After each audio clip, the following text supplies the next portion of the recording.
মানুষের সংখ্যা খুবই কম। উদাহরণস্বরূপ হাদিসের মধ্যে আল্লাহ রাসূল বলছেন যে হাজারে যদি একজন জান্নাতি হয়, তো এই হাদিসের স্বাভাবিক অর্থ থেকেই বোঝা যায়, ব্যাখ্যা বিশ্লেষণ ছাড়া, যে যুগের পরে যুগ কিয়ামতের আগ পর্যন্ত ভালো মানুষের সংখ্যা কম হবে। এটাই স্বাভাবিক।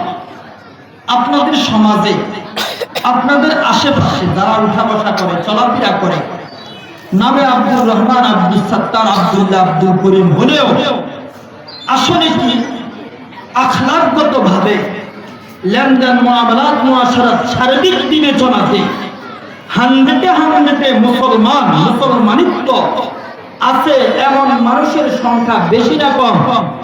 খুবই কম। শুধু কম নয়, আমরা যেমনি ভাবে চালনি দ্বারা চালি, তারপরে গোট গোট ভালোগুলা বাহির করি, ভালো মানুষের সংখ্যা হাতে গোনা যায়। ভালো মানুষের সংখ্যা খুবই কম। আল্লাহ তাআলা আমাদেরকে এই ভালো মানুষদের অন্তর্ভুক্ত করেছেন, নেককারদের, আবেদ, সালেহ, জাকিরিনদের অন্তর্ভুক্ত করেছেন। আলহামদুলিল্লাহ। আমি আপনাদের সামনে কোরআন কারীমের একটা আয়াতে কারীমা তেলাওয়াত করছি।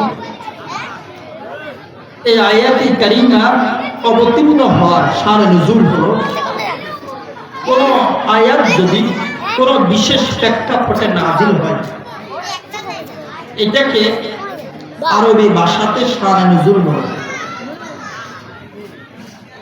কোন হাদিস যদি আল্লাহ রাসূল সাল্লাল্লাহু আলাইহি সাল্লাম কোন সাহাবীর কোন প্রশ্নের উত্তরে বলেন, অথবা বিশেষ কোন কারণে বলেন, তাহলে এটাকে বলা হয় শানে নুজুল।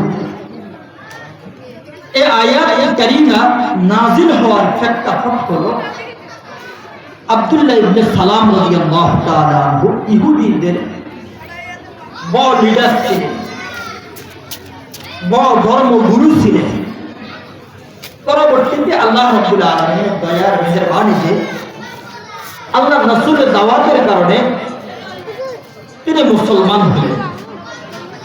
তো ইহুদি ধর্মের নিয়ম ছিল, ইহুদি ধর্মের মধ্যে উটের গোশত খাওয়া এটা জায়েজ ছিল না, আর ইসলাম ধর্মের মধ্যে উটের গোশত খাওয়া জায়েজ। আব্দুল্লাহ ইবনে সালাম রাদিয়াল্লাহু তাআলা যেহেতু দীর্ঘ সময় যেহেতু তিনি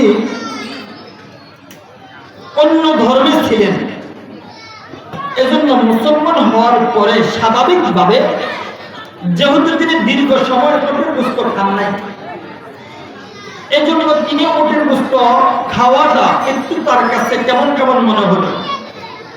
মনে করেন কথার কথা, অনেক আইটেম সামনে আছে, তো তিনি বহু আইটেম নিলেন, উটের গোশতটা নিলেন না।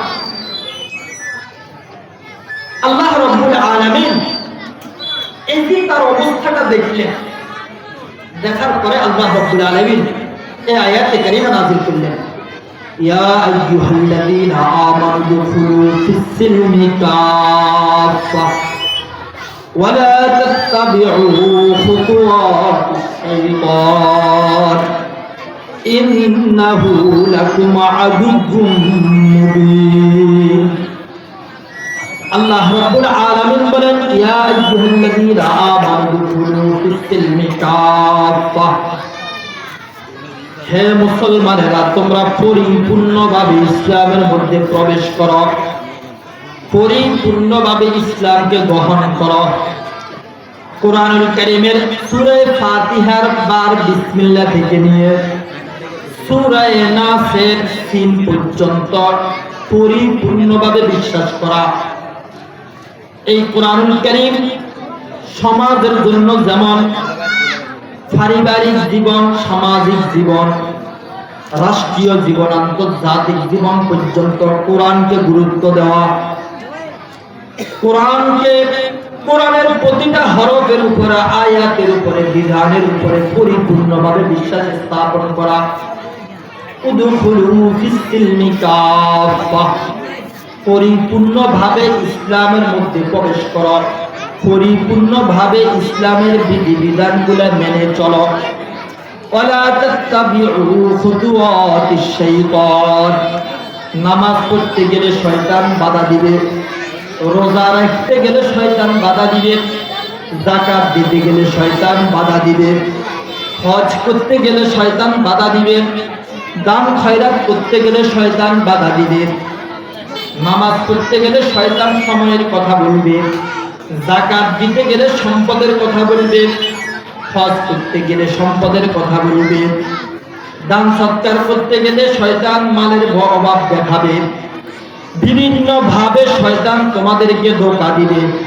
যাকাত দিলে গরিব হয়ে যাবে, হজ করলে গরিব হয়ে যাবে, দান খয়রাত করলে সম্পদ কমে যাবে, মানুষকে আগে সালাম দিলে ছোট হয়ে যাবে। এভাবে শয়তান বিভিন্ন সূরতে মিনাল জিন্নাতি ওয়ান নাস, কখনো মানুষের সূরতে, কখনো শয়তানের সূরতে, বিভিন্ন ভাবে শয়তান তোমাদেরকে ধোঁকা দিবে।